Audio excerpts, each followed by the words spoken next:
We often think of the world of B2B decision-making as being very rational. It's all about price, service levels, warranties, etc.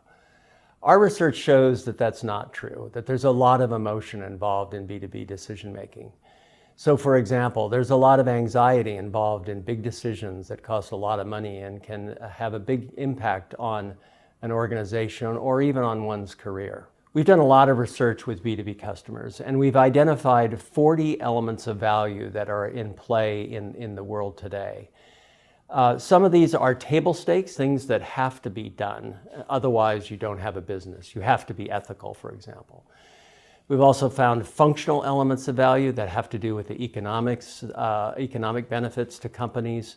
We've also found that there are lots of types of value that have to do with ease of doing business. How responsive the vendor is, for example, can be very, very important.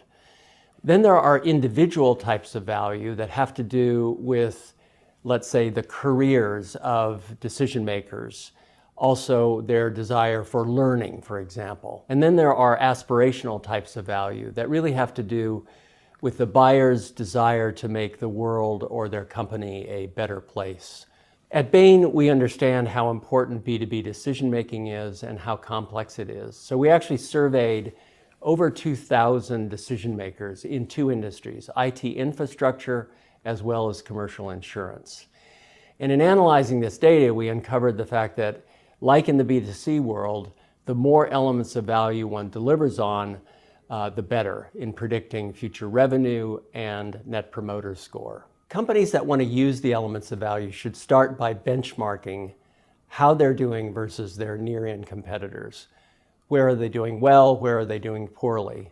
Next, they should begin to think about how to close those gaps where they're not doing well. And finally, they should think about what new elements of value should they add to their proposition going forward. There's lots of things that one can do, but the elements of value will help make sure that whatever you do, it's consistent with what your customers value.